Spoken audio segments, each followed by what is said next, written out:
Buenas tardes, distinguidos profesionales de la salud.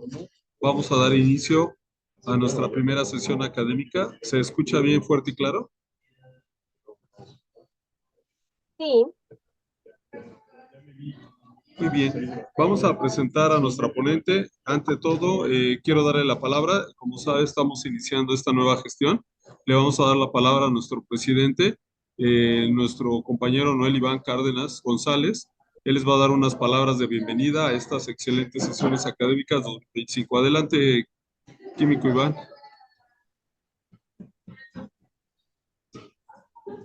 Buenas tardes a todos.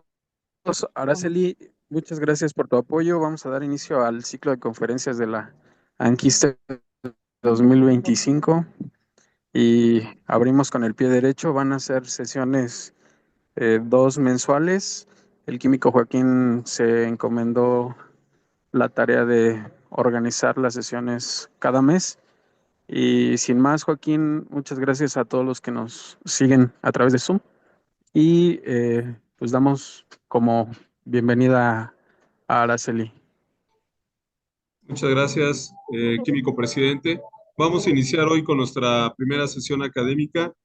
Vamos a presentar a nuestra ponente excelente, como siempre, ya ha estado con nosotros, gran amiga del Anquiste. Su formación académica es químico farmacéutico biólogo de la Universidad Nacional Autónoma de México. Tiene maestría en Ciencias de la Salud del Instituto Politécnico Nacional, actualización profesional, diplomado de microbiología clínica de la Universidad Autónoma Benito Juárez, Oaxaca, diplomado en excelencia de procesos en el Laboratorio Clínico Tecnológico de Monterrey, asistente y ponente en cursos sobre bacteriología general y parasitología, asistente a congresos sobre bacteriología general, parasitología y diagnóstico en el laboratorio. Tiene una gran experiencia profesional de 2016 a la fecha, analista en el Laboratorio de Microbiología, Instituto Nacional de Cardiología Ignacio Chávez, 2015 analista en el Laboratorio de Hematología, Instituto Nacional de Cardiología Ignacio Chávez, 2012 al 2015 analista en el Laboratorio de Microbiología en las áreas de toma de muestras, bacteriología, parasitología, ureanálisis, micobacterias y control de calidad, Instituto Nacional de Cardiología Ignacio Chávez. De 2009 al 2012, flebotomista en el Instituto Nacional de Cardiología del Instituto de Cardiología Ignacio Chávez. Es un honor para la Asociación Nacional de Químicos del ISSSTE presentar a la maestra de Ciencias, Araceli Guevara Cabrera. Adelante, maestra, por favor. hola, muchas gracias por la invitación. Y vamos a hablar entonces hoy sobre Acinetobacter. Les voy a compartir la presentación. Adelante. Bueno, entonces, el tema que vamos a tocar hoy es sobre la importancia clínica de la identificación y susceptibilidad antimicrobiana del género Acinetobacter. Para empezar, bueno, la OMS actualizó en mayo del 2024 la lista de bacterias farmacoresistentes peligrosas para la salud humana. La primera lista que había publicado fue en 2017 y en mayo del 2024 la actualizó. Algunos de los criterios que utiliza para incluir estas bacterias en esta lista son el grado de letalidad de las infecciones que provocan, cuando el tratamiento requiera o no hospitalización prolongada y la frecuencia con que presentan resistencia a los antibióticos existentes, así como la facilidad con la que estas bacterias se transmiten. Dentro de esta lista figuran 15 familias que son clasificadas en tres categorías, que es crítica, alta y media.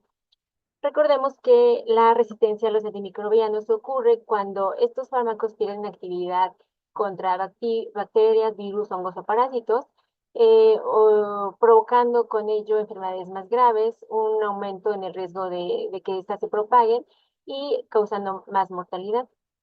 Así pues tenemos este acrónimo de escape que comprende los nombres científicos de bacterias altamente virulentas y que además son resistentes a los antibióticos, en donde encontramos Enterococcus faecium, Staphylococcus aureus, Klebsiella pneumoniae, Acinetobacter baumannii, Pseudomonas y algunas especies de Enterobacter. En esta lista que publica la OMS en mayo del 2024, clasifica estas bacterias con prioridad alta, crítica y media. Y dentro de las más importantes, que son la de prioridad alta, en primer lugar menciona a Acinetobacter baumannii resistente a los caraotenémicos. que es el tema principal de esta clase. Pero bueno, sin olvidar que además de Acinetobacter también menciona a Enterobacter resistentes a cefalosporinas de tercera generación y a los carotenémicos, así como Mycobacterium tuberculosis resistente a rifampicina, todos estos dentro de la prioridad alta. Y en prioridad crítica tenemos a Salmonella typhus, Shigella, Enterococcus faecium resistente a vancomicina, pseudomonas que son resistentes a los carotenémicos, Salmonellas no tifoideas resistentes a bloquinolonas, etcétera. Y dentro de los de prioridad media tenemos a Streptococcus del grupo A resistentes a macrólidos, Streptococcus del grupo B también resistentes a macrólidos, Neumococo resistente a macrólidos y Haemophilus influenza resistente a ampicilina. Entonces, centrándonos en Acinetobacter resistente a carotenémicos, bueno, se ha publicado que al menos en 2017 se estimaba que había un incremento en los casos de hasta 8.500 casos de pacientes hospitalizados, y de estos 700 habían sido con un desenlace mortal. Esto, además de que es un problema, también se ve impactado en los costos en la salud, ya que se incrementa muchísimo el tratamiento para estos pacientes. Y bueno, retrocediendo un poco a la historia sobre el género Acinetobacter, este género Acinetobacter data desde 1911, cuando un microbiólogo danés describió a este microorganismo al que llamó Micrococcus calcoaceticus. En ese momento había aislado a esta bacteria del suelo con un medio que contenía calcio y acetato, de ahí que le haya nombrado calcoaceticus. Posteriormente, en las siguientes décadas se fueron describiendo varios microorganismos similares que se clasificaron en diferentes géneros y especies. Sin embargo, eh, bueno, el término Acinetobacter, que viene del griego akinetos, que significa inmóvil, este término fue propuesto en 1954 para diferenciar microorganismos móviles de los inmóviles dentro del género Achromobacter. Ya se hablaba de este género, pero englobaba tanto microorganismos móviles como inmóviles, pero además incluía bacterias que eran oxidasa positiva y oxidasa negativa. Bueno, fue hasta 1971 cuando el subcomité de taxonomía de Moraxelas recomendó que el género Acinetobacter debía incluir únicamente bacterias gram negativas, pero que fueran inmóviles y que además fueran oxidasa negativa. A partir de ahí, ya en 1986 se presentó una nueva clasificación de Acinetobacter basándose en pruebas nutricionales y enzimáticas. En 1987 estas pruebas para diferenciarlas también se incluyeron, además el crecimiento a diferentes temperaturas, pruebas como la hidrólisis de la gelatina, asimilación de fuentes de carbono y la producción de ácido a partir de glucosa. Y bueno, actualmente el género Acinetobacter se ubica dentro de la familia de las moraxelas. Y se conocen alrededor de unas 67 especies. Sin embargo, esto se va actualizando año con año. Tan solo en 2017 se generaron 7 nuevas especies, en 2018 3 nuevas, en 2019 4 y para el 2020 ya había 9 especies nuevas. Entonces, hablar de taxonomía para Acinetobacter realmente es muy complejo. Sin embargo, es importante porque llegar al término de asignarle la especie correcta permite comprender el hábitat, la epidemiología, la patogénesis y las características microbiológicas de estas bacterias. Bueno, dentro de esta gran cantidad de especies de Acinetobacter se encuentran diferentes grupos, y dentro de los grupos 1, 2, 3 y 13, estos poseen características bioquímicas similares que los sistemas de identificación comerciales no han logrado discriminar, o sea, no pueden llegar realmente a la especie. Entonces, por ello se sugiere que estos grupos formen el complejo Acinetobacter calcoaceticus baumannii. Entonces, este grupo, este complejo Calcoaceticus baumannii, antes estaba compuesto únicamente por 4 especies, que son la Calcoaceticus, baumannii, pitti y nosocomialis. Sin embargo, actualmente ya se le adicionaron otras 2 nuevas especies, que son la Seiferti y Dicshorniae. Sin embargo, dentro de estas 6 diferentes especies que conforman este complejo, Acinetobacter baumannii es la especie clínicamente más importante. Pero estamos mencionando aquí únicamente 6 especies. Sin embargo, en, en, en la literatura hay muchísimas más especies, las cuales vamos a englobar dentro del término Acinetobacter chalcoceticus baumannii no complex, o sea, que no pertenecen necesariamente a este complejo. Y bueno, considerando que Acinetobacter baumannii es la especie clínicamente más importante, hay estudios que sugieren que pacientes infectados con Acinetobacter baumannii tienen más probabilidades de sufrir una enfermedad grave y que además genera una mayor resistencia a los antimicrobianos en comparación con pacientes que se infectan por una especie de Acinetobacter nosocomialis. Entonces, por ello es importante llegar a una identificación a nivel de especie de este complejo para poder aterrizar correctamente esas diferencias en cuanto a los patrones de resistencia de los antimicrobianos. Em, bueno, Acinetobacter baumannii es un patógeno oportunista y se relaciona a diferentes infecciones que se dan principalmente en pacientes que están en cuidados intensivos. Y estas infecciones incluyen neumonía asociada a ventilación mecánica, la cual es una de las infecciones más importantes porque puede llegar a tener una mortalidad de hasta el 50% y que además esta se vio incrementada durante la pandemia de COVID y en la actualidad pues ya se quedó como una de las más graves. Además de que también puede provocar bacteremias, infecciones de piel y tejidos blandos, infecciones postquirúrgicas y en algunos casos también infecciones del tracto urinario. Los factores que van a predisponer a que los pacientes que quizá estén colonizados cursen por una infección de Acinetobacter baumannii son factores que pueden ser tanto dependientes del huésped como factores externos. Y en cuanto a los factores dependientes del huésped, vamos a tener pacientes que hayan cursado por una cirugía, que tengan algún traumatismo o quizá quemaduras. Y en cuanto a los factores externos, tenemos a pacientes que hayan cursado una estancia hospitalaria prolongada, que hayan ingresado a la unidad de cuidados intensivos o a un servicio en donde Acinetobacter baumannii sea endémico. Y bueno, también pacientes que tengan ventilación mecánica o que hayan pasado por el uso de dispositivos intravasculares o sondas vesicales, tubos de drenaje, etcétera. Pero también algo muy importante es que hayan sido tratados previamente con antimicrobianos.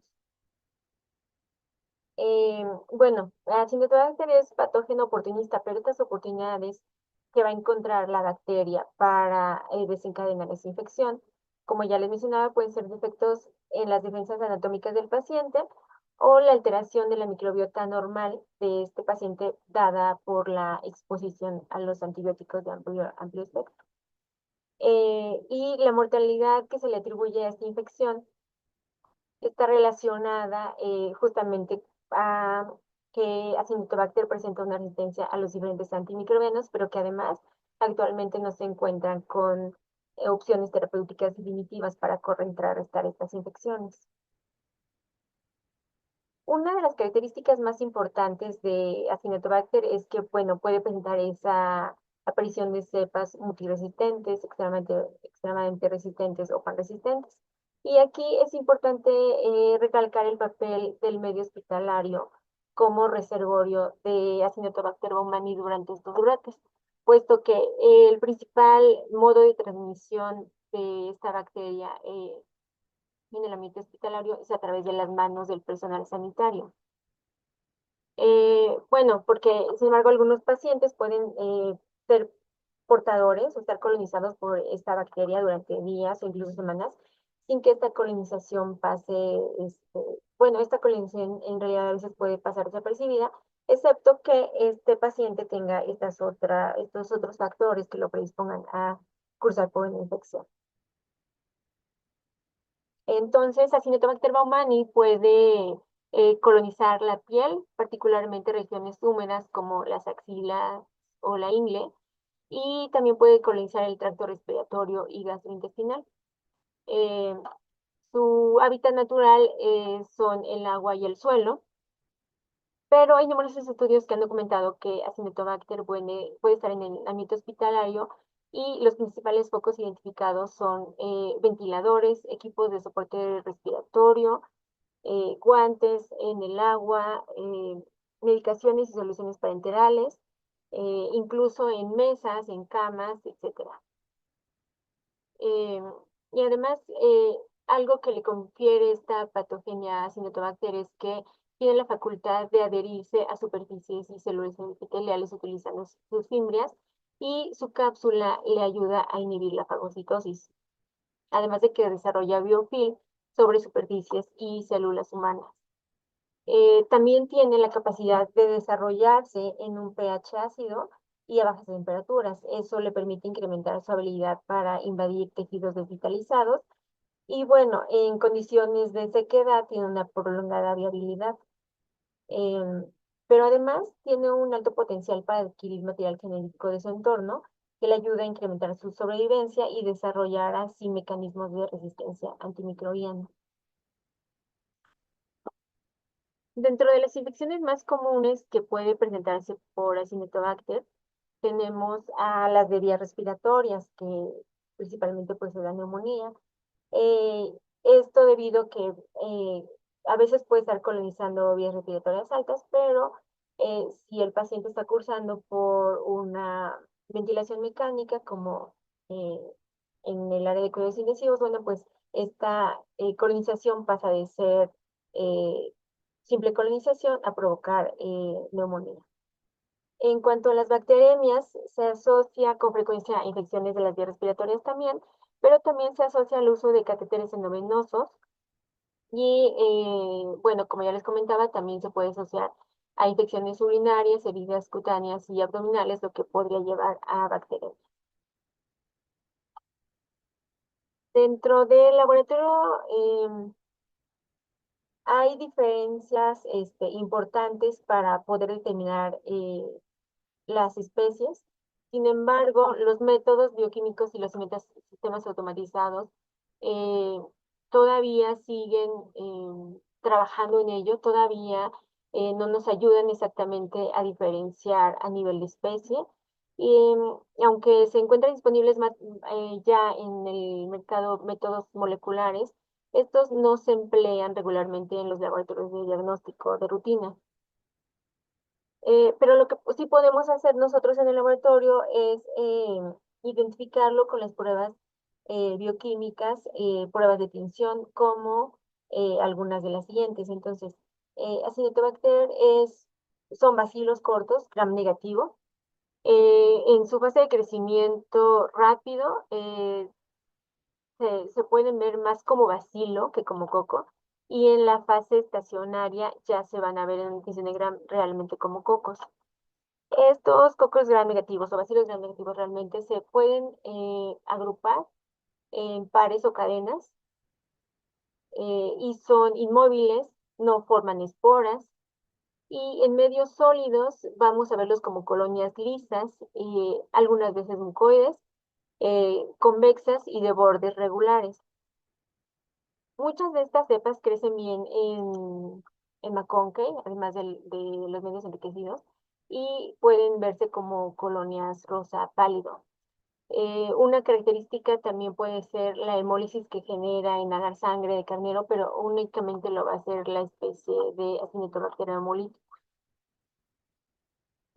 Todos los miembros de este género, todas las especies de Acinetobacter son oxidasa negativo y catalasa positivo. No fermentan la glucosa y carecen de lisina descarboxilasa. La mayoría de estas cepas no reducen los nitratos y utilizan una amplia variedad de compuestos orgánicos como fuente de carbono. Algunas de las pruebas también que nos ayudan a diferenciar hasta el nivel de especies son las condiciones de crecimiento, ya que estas pueden variar de 37, 41 y 44 grados.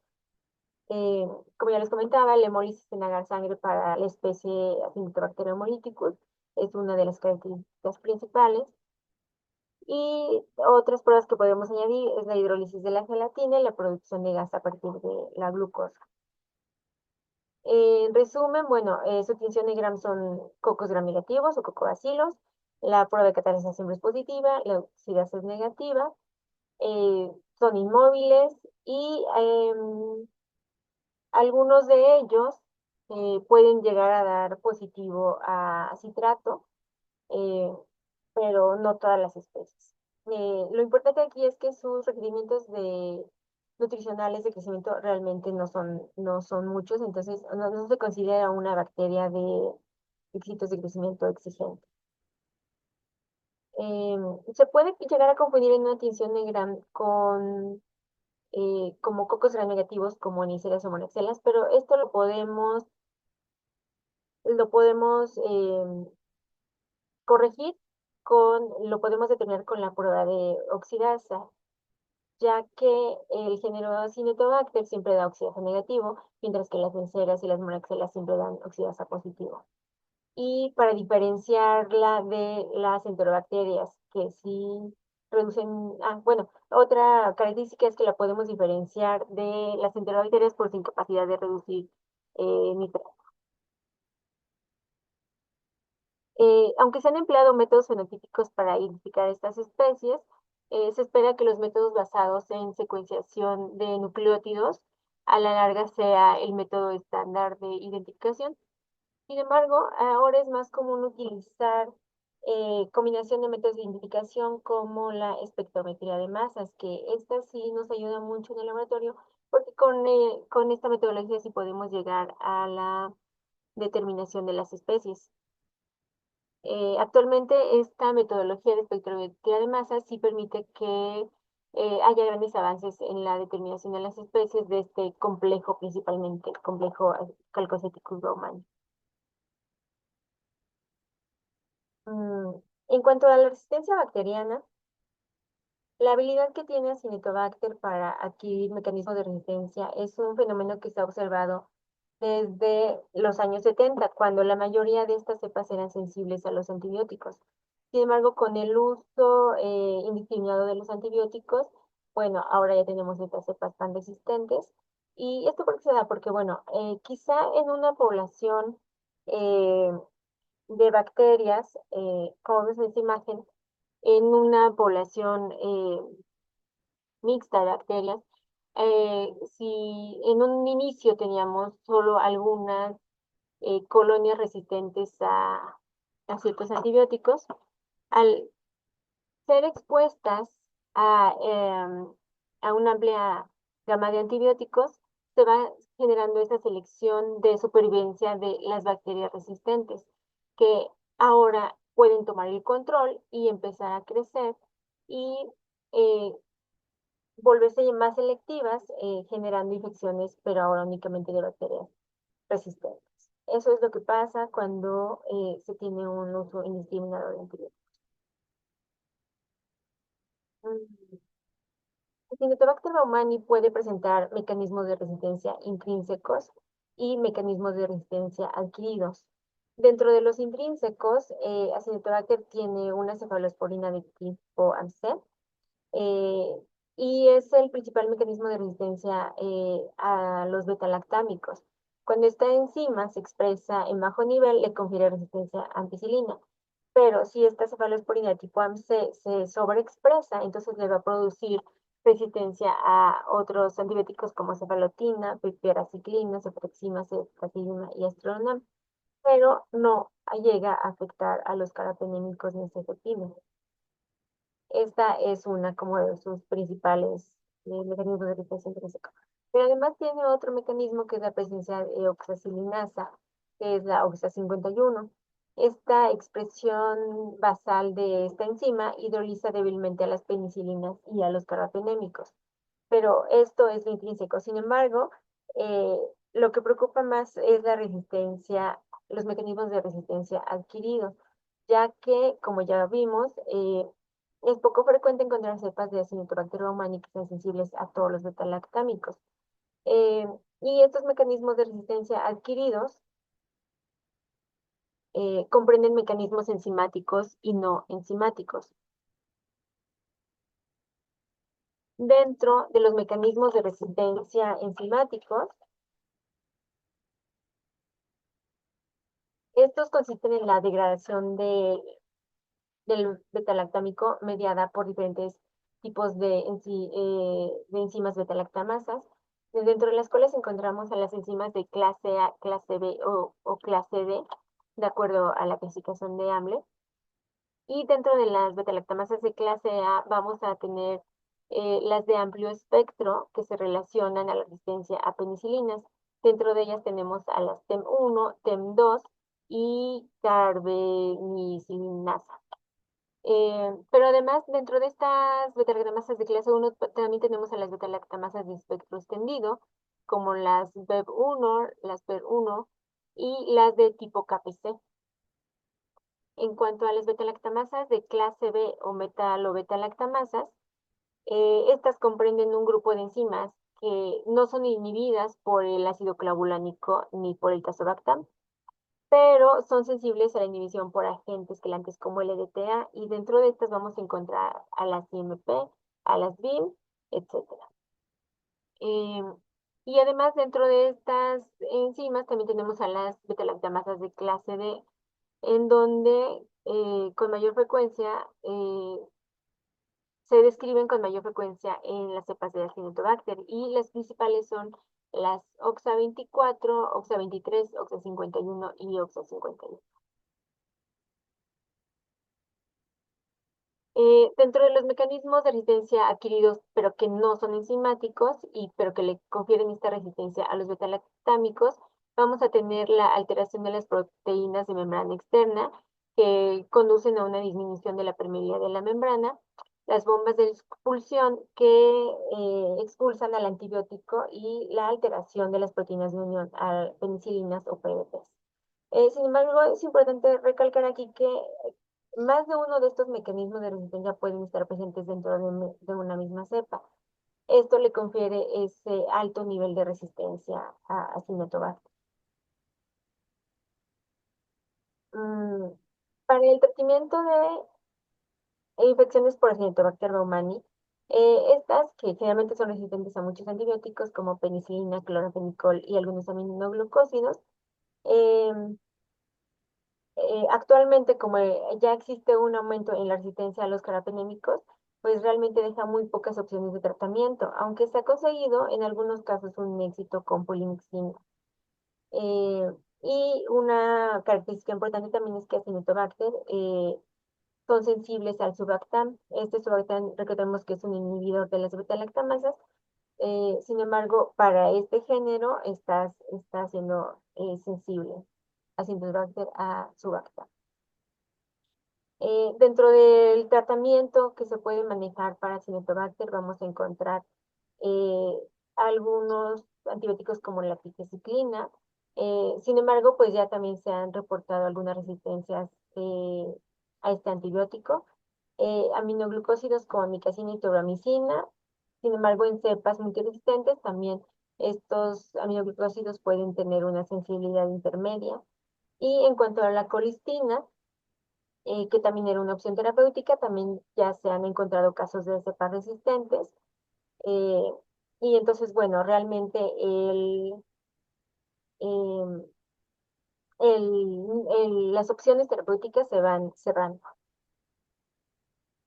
Dentro del laboratorio, las pruebas de subtilidad antimicrobiana para los métodos que utilizamos para determinar los antibióticos que se pueden utilizar contra Acinetobacter, en el laboratorio nos basamos en el manual M100 de CLSI, en donde CLSI nos muestra la escalera de antibióticos que se pueden utilizar para Acinetobacter, y así pues tenemos a las opciones de primer nivel, que son ampicilina, Subactam, algunas cefalosporinas, fluoroquinolonas y aminoglucósidos.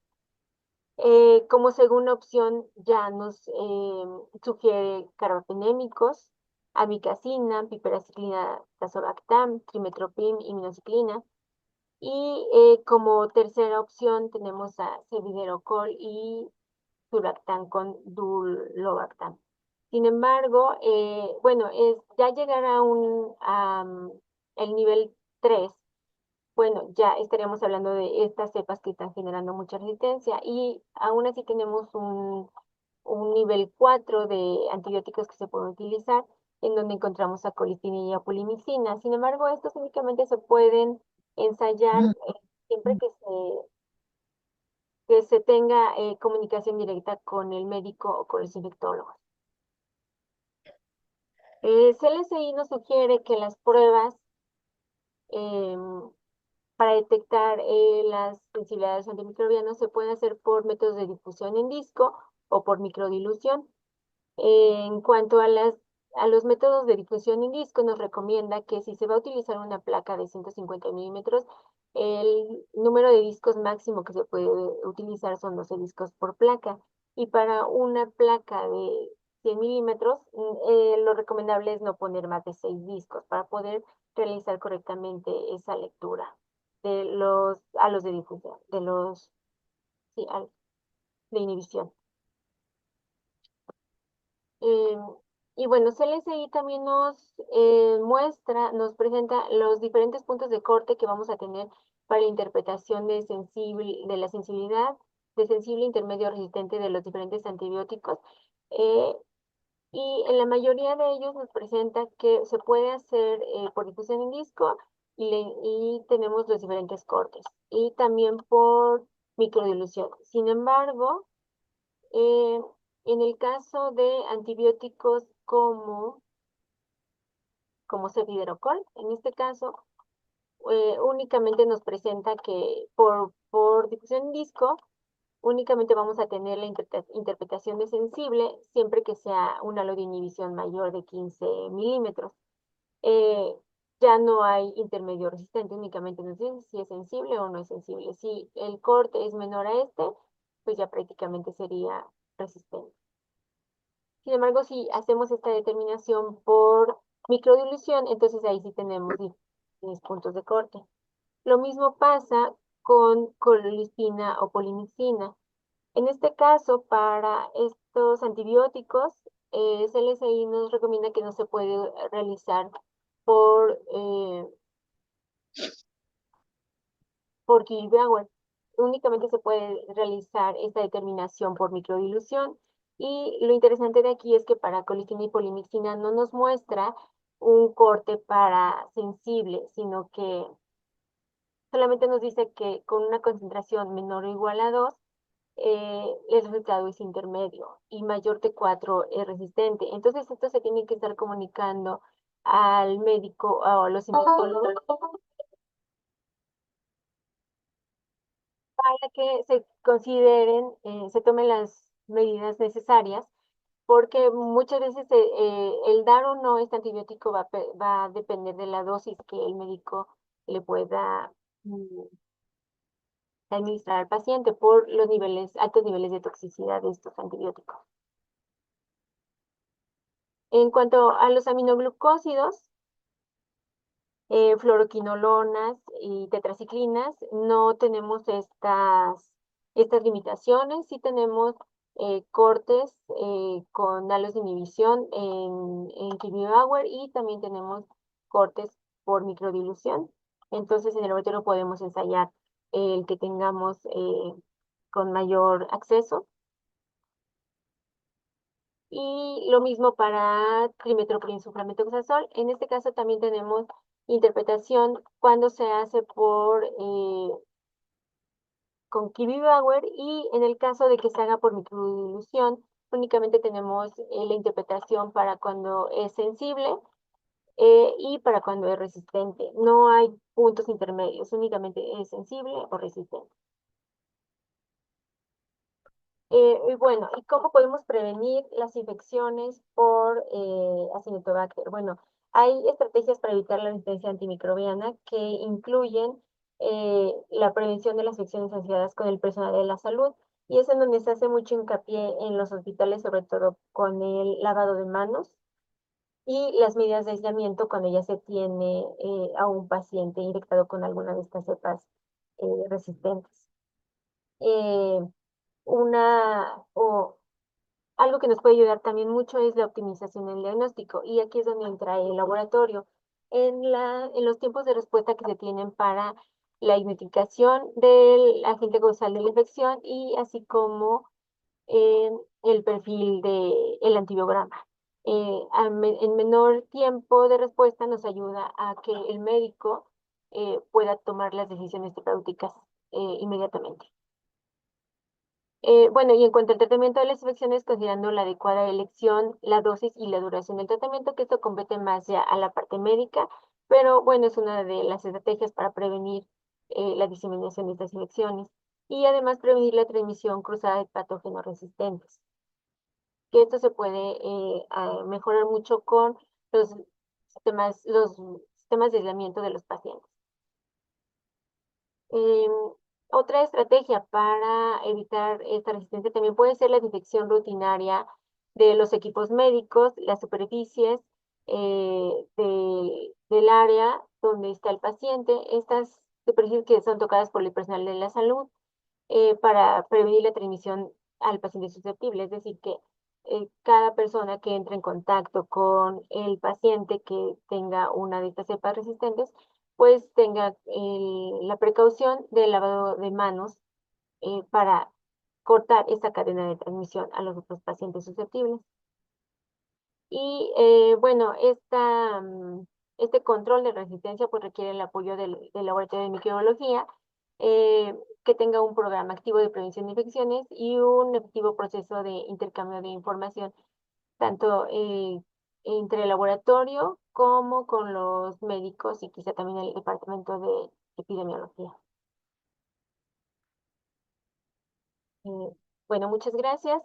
Em, Estoy a sus órdenes para comentar más acerca de Acinetobacter.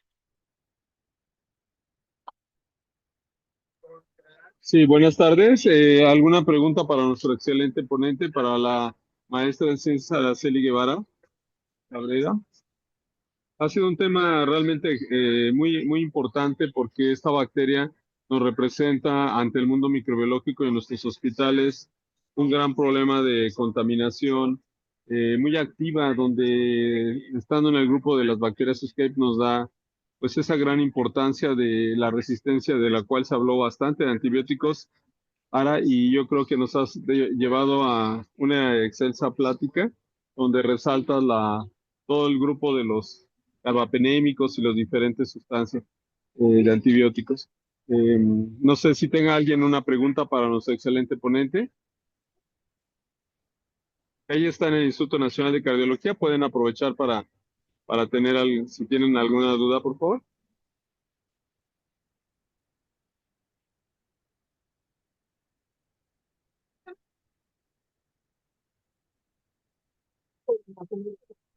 El químico Abelardo siempre nos hace preguntas. ¿Ninguna pregunta, químico Abelardo?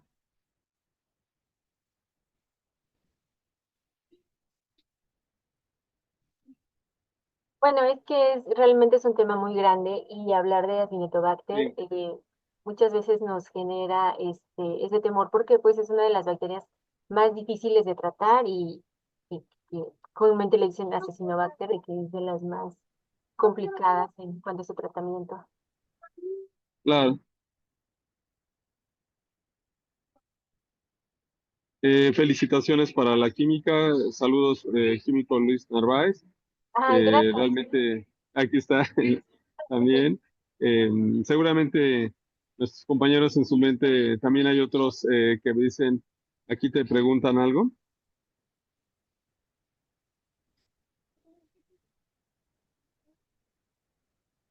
¿Cuántas especies comprende el complejo Acinetobacter baumannii? Pregunta Martín del Ángel.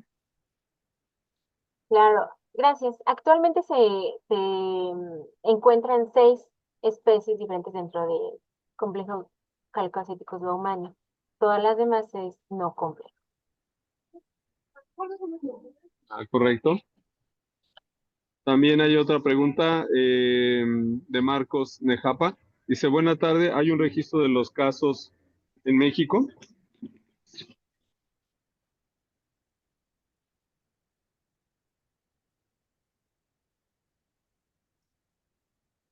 Y en México se encuentran 2 redes que es PUCRA e INVIVAR, en donde se tiene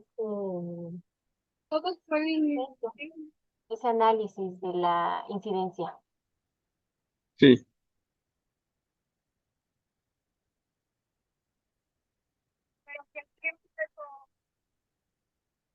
Aida Nadi, la química Aida Nadi, Guevara del Hospital Gabriel Mancera, dice, gracias por la colección tan importante de bacteria en nuestros hospitales.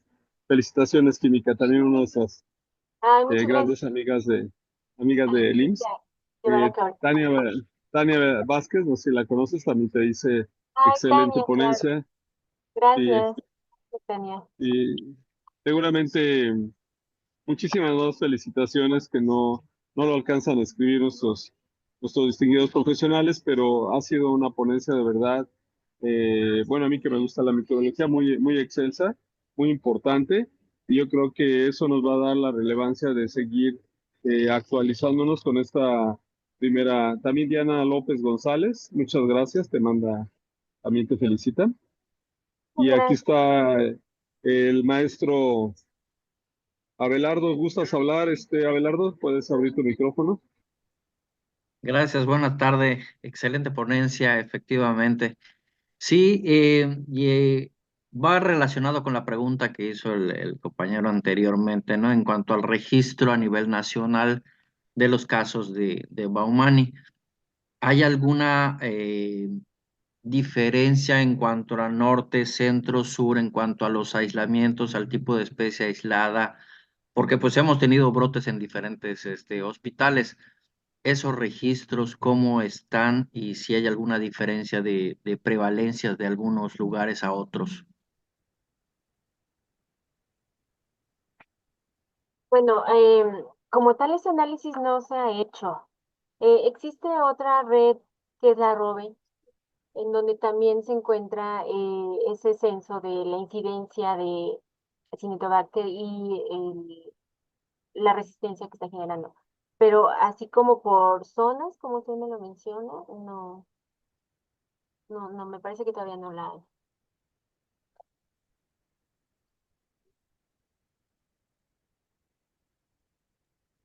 Y básicamente la robe lo manejan los epidemiólogos, ¿no? No nos llegan a todos los químicos de las áreas los reportes, ¿no? Desgraciadamente.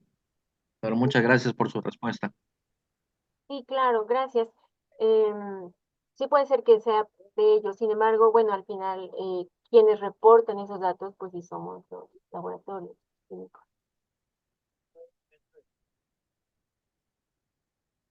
Más Bueno, felicitaciones. Sí, ¿Sí? hospital. hola, buenas tardes. Sí, Este, ¿en qué hospital química, está químico? yo estoy en el IMSS, de Ciudad Juárez, Ah, excelente. y estoy en el área de microbiología y bueno, estoy bastante familiarizado con las multiresistencias de Acinetobacter baumannii. De hecho, no es raro para mí encontrar aislados en los que las tarjetas 401 y 403 del BITEC me salgan totalmente resistentes para esta bacteria. Y bueno, he escuchado mucho de que es un muy mal patógeno en el sentido de cómo tratarlo, pero un muy buen colonizador también. Entonces mi pregunta va en este sentido, ¿qué tanto Sí. o qué criterios podemos tomar para que nos ayude a diferenciar eh, esta parte, cuando es colonizador o cómo manejarlo como patógeno? Bueno, una de las principales características para ver si se trata de una colonización o una infección, pues son los leucocitos. Dependiendo del tipo de muestra que nos manden, nosotros podemos hacer, por ejemplo, si hablamos de una muestra respiratoria, una excreción herida, nosotros lo que principalmente buscamos pues son leucocitos. Además del contexto del paciente, el diagnóstico que tenga, las condiciones en las que se encuentre, como los días de hospitalización, los tratamientos antimicrobianos que ya tenga. Pero dentro del laboratorio principalmente pues son los leucocitos. Ah, ok, muchas gracias. Muchas gracias, químico Ramiro Silva. ¿Alguna otra pregunta? Tenemos felicitaciones. Quizás no la conoces, pero también es microbióloga del Centro Médico 20 de noviembre de la unidad de epidemiología, la química Claudia Ramos. También te envía felicitaciones. Muchas gracias. ¿Alguien más gusta participar? Está abierto, es el momento de aprovechar a nuestra excelente ponente. Aquí yo no quiero forzar a nadie, tenemos excelentes micrófonos en el foro. Bueno, es totalmente voluntario quien quiera participar, ¿verdad? No podemos presionar a nadie, pero yo creo que es el momento justo para poder expresarnos, ya que esta bacteria en algunas ocasiones llamada asesina, para los que nos gusta la microbiología, pues la vamos a encontrar siempre y le vamos a dar la importancia a la Cinetobacter baumannii, ¿verdad? Buenas tardes, Sobre maestro Carlos. todo, adelante. Y buenas tardes, maestro Joaquín. Solamente también Quiero para darle, maestra. a la maestra Araceli, que de alguna forma forma parte de este gran grupo que tenemos aquí en cardiología. Y pues sí, Claro, excelente maestra. presentación porque realmente la situación que se tiene sobre, como bien ella mencionaba, de ahora que se denomina Acinetobacter, pues sí es importante que nosotros como parte del laboratorio tengamos también toda Sí. esta información pues para poder apoyar también a nuestros pacientes. ¿Sí? Y gustan saludarte. Muchas gracias. No, al contrario, maestra, es un honor le das más fortaleza a este foro. La maestra Rosario, como ustedes saben, es la jefa del Instituto Nacional de Cardiología, jefa de nuestra gran ponente del día de hoy, y hace un gran equipo junto con Araceli y todo el grupo. Realmente la maestra Rosario siempre nos brinda el apoyo en todos nuestros eventos y ha formado un gran equipo, lo cual es muy padre su aporte siempre. Gracias. Ya se me va la jefa. Este, pero sí, un gusto Muy bien, siempre. ¿alguna otra opinión? Por ejemplo, Eduardo Saldívar dice, excelente ponencia química, muy clara toda la información. Maciel Pérez, ¿qué pasa cuando en en los muestreos intrahospitalarios aísla a Cinetobacter? Pregunta. En los muestreos hospitalarios. Hay que hacer un seguimiento y aquí sería enfocarnos en las medidas de prevención según el lugar en donde se aisló y el tipo de pacientes que tengamos en esas áreas. Porque puede estar colonizando diferentes sitios, pero hay que ver que esto no vaya a generar infecciones. Claro. ¿Tú estás de acuerdo, química, que la Cinetobacter lo debemos aislar porque muchas veces nos lo piden en catéter? ¿Lo consideras importante en catéteres o no o podemos omitirlo, perdón? Bueno, hay que correlacionar con hemocultivos, por ejemplo, si sospecharan de una bacteremia. Sí, Ujú. obviamente se aísla de un catéter, hay que ver si el paciente también tiene hemocultivos positivos y ver si existe esa relación. Claro. Yo creo que es algo que es muy importante. Por ejemplo, aquí en el Hospital Regional López Mateos tenemos generalmente ese problema y es una de las cuestiones que siempre pues trato de remarcarles, la situación que tienen que manejar entre el catéter y el hemocultivo. Aquí la química Rosangélica Galicia dice, es recomendable usar la tarjeta 403 directamente, es decir, saltarnos la 401 y la 402. Aquí no quisiera darle mala información, me imagino que esto es sobre Bytec. Ujú, exacto. No estoy muy familiarizada con esta metodología, preferiría no darle una información equivocada. De acuerdo, sí, es algo que, por ejemplo, fueron hace poco los de Pfizer, pasaron a visitarnos ahí al laboratorio de microbiología de López Mateos y mis compañeros de microbiología les decían precisamente eso, que para ciertas características, sobre todo para Cinetobacter, necesitábamos esta tarjeta. Y no es tanto saltarnos, bueno, mi opinión muy personal es de definir qué es lo que queremos, ¿verdad? Y qué resistencia hacia carbapenémicos o hacia qué queremos investigar para poder definir, porque realmente luego las tarjetas, aunque las tengamos, no nos aportan mucho, ¿no? Ah, Ustedes, ¿tú has manejado mucho Bytec o no tanto química? no, aquí en cardio En tiene un cardio. ratito, ajá, que no tenemos Bytec. Ah, correcto. Muy bien, si no hay alguna otra pregunta, Realmente nos sentimos muy afortunados y vamos a dar cierre. ¿Alguna opinión, químico presidente Iván? Adelante. Sí, me gustaría agradecerles por seguir la transmisión. Estuvimos haciendo pruebas para transmitir vía Facebook, vía YouTube. También invitarlos a nuestros diplomados que van a dar inicio, el diplomado de administración, el de líquidos corporales, el diplomado de uroanálisis, el diplomado de microbiología, el diplomado de hormonas y inmunología. Todas van a ser publicadas poco a poco porque iniciamos en marzo. Entonces, cualquier duda que tengan, ahí están nuestros números de contacto para que nos contacten y estén las inscripciones abiertas. Muchas gracias. Exacto. Muchas gracias, químico Iván. Aquí hay una opinión del químico Ricardo Núñez, una más antes de irnos. En mi trabajo contamos con Bytec y usamos la 402 para los pacientes de piso. Excelente químico, me parece muy bien, Ricardo Núñez. Gracias por ayudarnos. Y hay otra opinión, una última más química. ¿Qué métodos comerciales, dice el químico Martín del Ángel, existen para detección de oxacilinasas y carbapenemasas en acinetobacter? Claro, actualmente existen pruebas como CarbaPy y CarbaNP. Sin embargo, las moleculares son las que podrían ayudar más, pero bueno, no están tan disponibles para todos.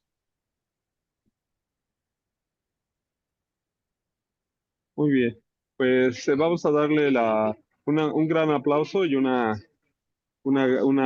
gran abrazo desde aquí, Química. Muchísimas gracias por el gran apoyo. Estamos muy agradecidos. A nombre de la Asociación Nacional de Químicos del ISSSTE, te agradecemos muchísimo y esperamos siempre contar contigo. A nombre de todos, del presidente de Nueva Gestión, que no sé si lo conoces, pero se comunicó todo momento. Muchas gracias, que tengan feliz tarde. Gracias, buenas tardes a todos.